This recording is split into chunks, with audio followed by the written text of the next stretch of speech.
For USCFootball.com, I'm Keely Eure here with Ryan Abraham for instant analysis of USC's 2019 early signing day. Now, Ryan, first off, this is a new thing. I'm not usually doing instant analysis with you, but Dan got stuck in traffic, so you're pinch hitting for him. But we just came out of Clay Helton's presser. Overall, what were your takeaways?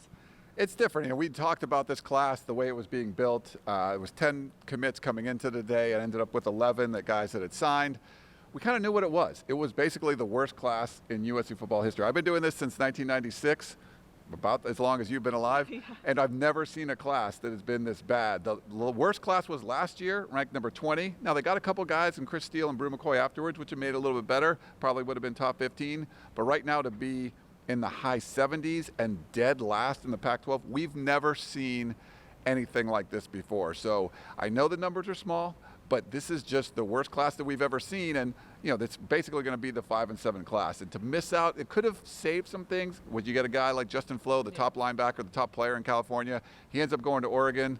So it's not a banner day as far as USC recruiting goes. We've just never seen anything like this before. Yeah, and Clay Helton was asked about those numbers specifically that you just rattled off, and he kept referring to going after needs rather than the national rankings. He said he'd rather win on Saturdays than win today as far as the national ranking goes. But doesn't that beg the question? You can do both, right? Yeah, you had a great tweet on that. Make sure you check it out.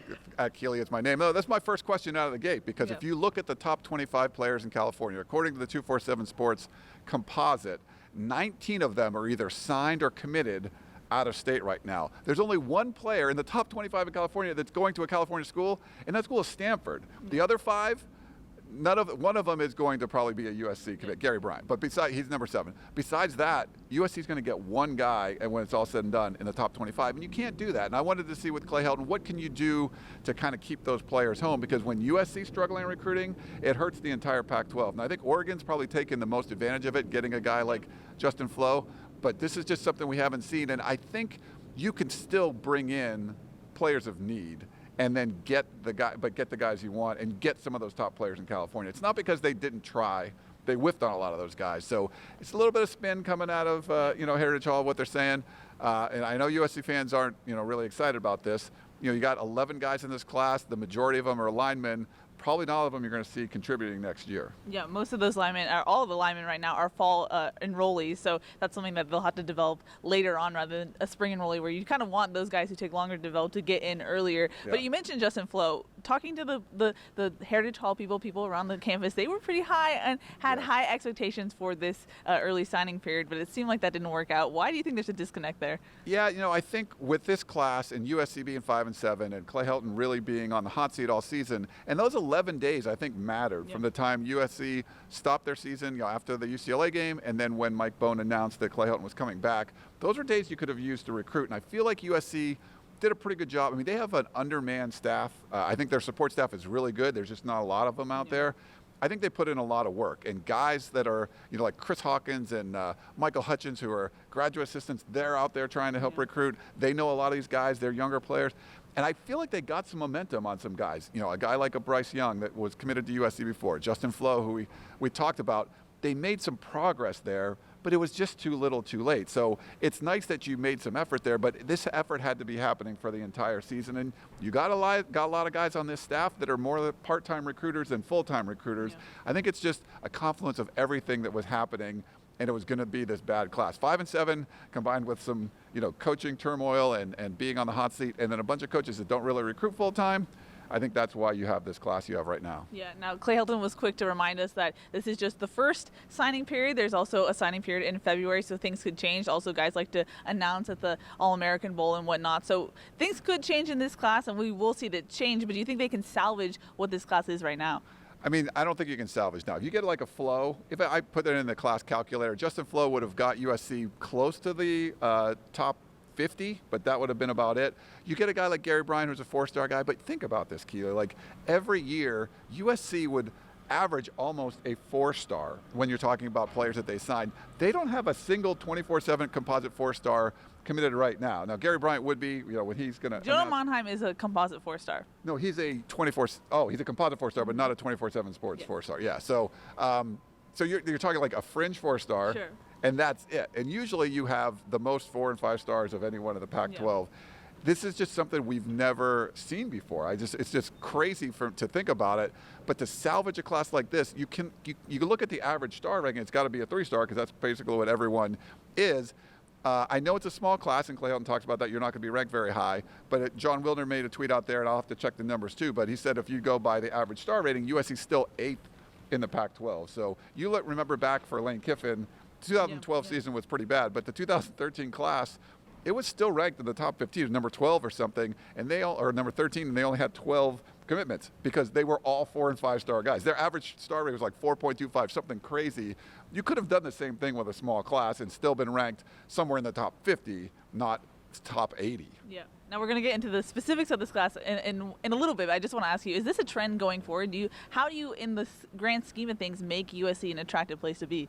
The problem is when you have this kind of Groundhog Day thing happening on the field, losing 11 games over the last 2 years, you have an incremental improvement this year. But the constant is you had a coach that was on the hot seat. You have a fan base that's upset with the administration and the decisions are made by the head coach and being able to retain him. There's no reason a coach that was on the hot seat for 2 years in a row would not be on the hot seat again next year.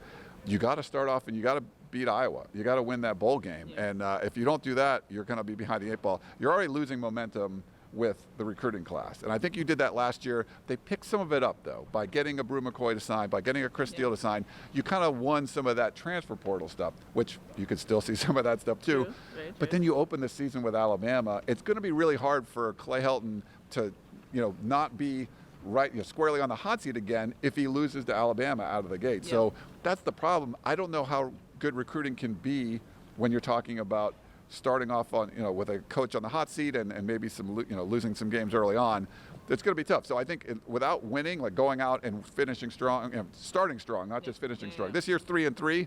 The season was kind of done at that point. So as far as like the recruiting stuff goes, you can't do that again next year, or it'll be Groundhog's Day and you'll see the same thing again. Mm-hmm. Now, when it comes to this class, I'm just going to read off who USC signed today. So as far as spring enrollees, Josh Jackson, the wide receiver, signed Parker Lewis, the place kicker, and Kobe Pepe, the defensive lineman, will be spring enrollees. And then as far as fall enrollees, like I mentioned, it's a lot of O-linemen: Casey Collier, Andres DeWerk, Cortland Ford, Andrew Millick, Jonah Monheim, Jamar Sakona, Caden Stiffen, and Tuli Tuipulotu, which is the younger brother of Marlon Tuipulotu. But I think the bright spots of this class, one, Tuli was a commitment that USC actually got today. Yeah, there's a new one. And then Kobe Pepe and Jonah Monheim were both players that Clay Helton highlighted in his presser. Kobe Pepe won the Trinity League Lineman of the Year, and then Jonah Monheim, both Clay and I actually saw him together at the same game, and Clay noted to me at the same time that Jonah Monheim is just so physical, like I said, a composite 4-star. So some bright spots in this class right now. Yeah, I think you look at those guys that are ranked higher. Last year, it was a class, and Dan Weber likes to talk about this, that was ranked 20th. Now, like we said, it would have been 14th if you would have added Chris Steele and Brew McCoy. But there were some guys like a Keaton Christian, obviously Keaton Slovis, that were contributing right away. Now, like Drake Jackson was ranked high. Drake London, they were highly ranked guys, like borderline 5-star guys. But there were some 3-stars that really contributed as well. It's hard to look at this class and say, especially because you have a lot of offensive linemen. For the majority, you have, the majority of the class is linemen, 6 offensive linemen, 2 or 3 defensive linemen, and you got a kicker and a wide receiver. Like there's really not a lot there. Like, is a Josh Jackson is he gonna come in and contribute right away? I mean, he could, but they're pretty deep at wide receiver right now. You still got Chase McGrath coming back. I don't know if your kicker's gonna, but Kobe Pepe, I mean, you like him, like he's able to play. He might be able to get in that rotation. And Tuli Tuipulotu, like him as an edge rusher. I mean, there's some potential there. But as far as the offensive linemen go, they could really use a left tackle. But is a Jonah Monheim going to come in and win that job right away? I don't know. I think he's got probably the best shot to play early. But there's just a lot of guys that aren't going to really be contributing, which this was, 2019 class wasn't ranked very high, but you had a lot of contributors.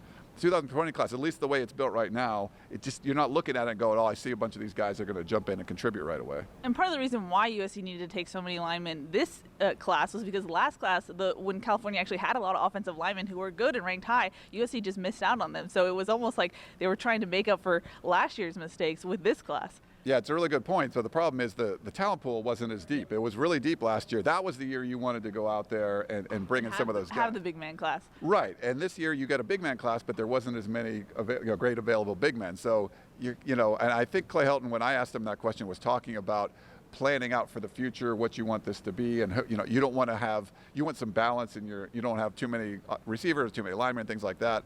But you have to know when there's like a really good group of offensive linemen one year and not the next, you need to try to fill up there. So there's definitely been some recruiting misses. This is just the first overall just complete miss of a class. Like last year's class, the worst we'd ever seen. Yeah.